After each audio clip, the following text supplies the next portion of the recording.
তো বন্ধুরা আমি কিন্তু এখানে রিমিনি অ্যাপ্লিকেশনটা ওপেন করে নিচ্ছি। দেন এখান থেকে কিন্তু রিমিনি অ্যাপ্লিকেশনটা ওপেন করার পরে এখান থেকে একটা নর্মাল ফটোসকে আমি এখানে সিলেক্ট করে নেবো। অ্যান্ড আপনাদের সামনে কিন্তু লাইভ প্রুফ কিন্তু আমি আপনাদেরকে এনহ্যান্স করে দেখাবো। তো দেখতে পাচ্ছেন ফটোসটা আমি এখানে সিলেক্ট করে নিয়েছি অ্যান্ড আমি এনহ্যান্সে ক্লিক করে দিলাম।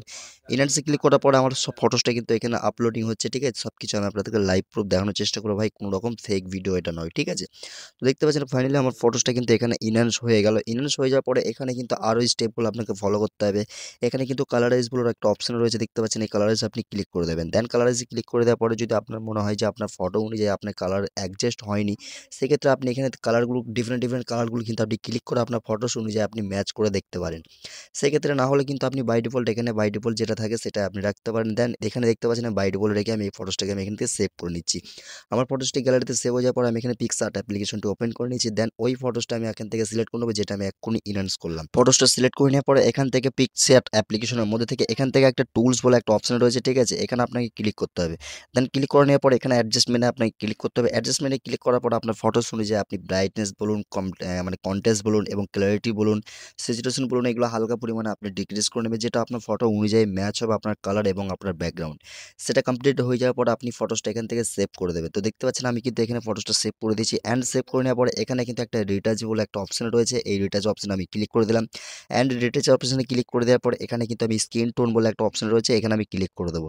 ক্লিক করে দেওয়ার পরে বাই ডিফল্ট যে কালারটি রয়েছে সেটা আমি সিলেক্ট করে এখান থেকে আমি অটোতে ক্লিক করে দিলাম। অ্যান্ড দেখতে পাচ্ছেন আমার ফটোসটা কিন্তু স্মুথ হয়ে গেছে, অনেকটাই ডিফারেন্ট চলে এসেছে, ঠিক আছে? এবং এখানে এইচডি প্রপার্টি রয়েছে, এখানে কিন্তু আপনি ক্লিক করে দেবেন অ্যান্ড আপনার ফটোসটা এখানে পুরোপুরি স্মুথ হয়ে যাবে এবং ইনহ্যান্স হয়ে যাবে ফাইনালি, ঠিক আছে? তো দেখতে পাচ্ছেন আমি কিন্তু এখানে কমপ্লিটলি করে নিয়েছি। দেখতে পাচ্ছেন এই ফটোসটা যদি আপনাদের জুম করে দেখায় তাহলে আপনারা বুঝতে পেরে যাবেন, দেখতে পাচ্ছেন?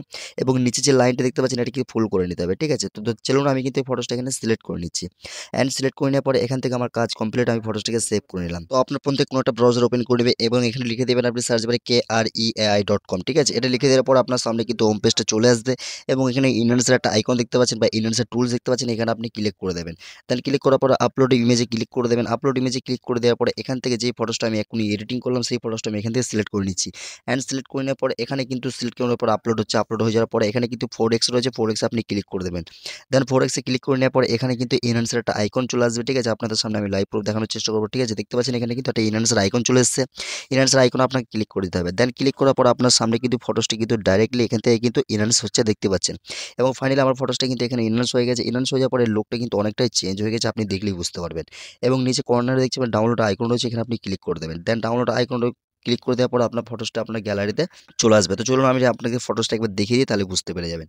দেখতে পাচ্ছেন আমার ফটোসটি কিন্তু আমি এখানে সিলেক্ট করে নিয়েছি অ্যান্ড ফটোসটা কিরকম লুক এসেছে আপনারা এখান থেকে দেখলেই বুঝতে পেরে যাবেন। তারপরে এবার আপনাকে যে কাজটা করতে হবে সেটা এখানে ফটো লিভ অ্যাপ্লিকেশনটা এখান থেকে ডিরেক্টলি ওপেন করে নিতে হবে। দেন ওপেন করে নেওয়ার পরে আপনি এডিট ফটোতে ক্লিক করে দেবেন। দেন ওই ফটোসটা সিলেক্ট করে দেবেন যেটা আমি এক্ষুনি ডাউনলোড করলাম।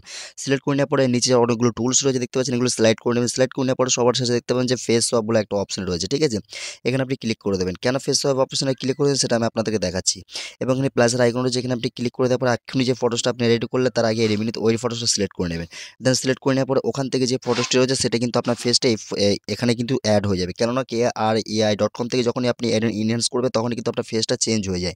তো দেখতে পাচ্ছেন এখানে কিন্তু আমার ফেসটা পুরোপুরি আমার আগের যে ফেসটা ছিল সেটা কিন্তু পুরোপুরি কমপ্লিটলি অ্যাড হয়ে গেছে। আপনাদের সামনে সব কিছু লাইভ প্রুফ দেখাচ্ছি এবং অ্যাড হয়ে যাওয়ার পরে আমি এখানে রাইট বাটনে ক্লিক করে দেবো অ্যান্ড রাইট বাটনে ক্লিক করে দেওয়ার পরে এখানে কিন্তু আপনি স্লাইড করে সাইড সরিয়ে নিন। তারপরে দেখতে পাবেন এখানে অ্যাডজাস্ট বলে একটা অপশন থাকবে, অ্যাডজাস্টে ক্লিক করুন। অ্যাডজাস্টে ক্লিক করে নেওয়ার পরে এখানে কিন্তু আপনি যে ব্যাকগ্রাউন্ড রয়েছে ব্যাকগ্রাউন্ডে ক্লিক করে নেওয়ার পরে এখানে আপনি ব্যাকগ্রাউন্ডের কন্ট্রাস্টটা হালকা ডিক্রিজ করুন এবং স্যাচুরেশনটাকে বাড়িয়ে দিন, ঠিক আছে? ফুল স্যাচুরেশনটাকে বাড়িয়ে দেবেন অ্যান্ড স্যাচুরেশনটাকে বাড়িয়ে দেওয়ার পরে এখানে আপনি চাইলে শ্যাডো বাগারে একটু হালকা ডিক্রিজ করে নিতে পারেন, যেটা আপনার অ্যাডজাস্ট হবে আপনার ফটো অনুযায়ী, সেটা আপনি এখান থেকে করে নেবেন।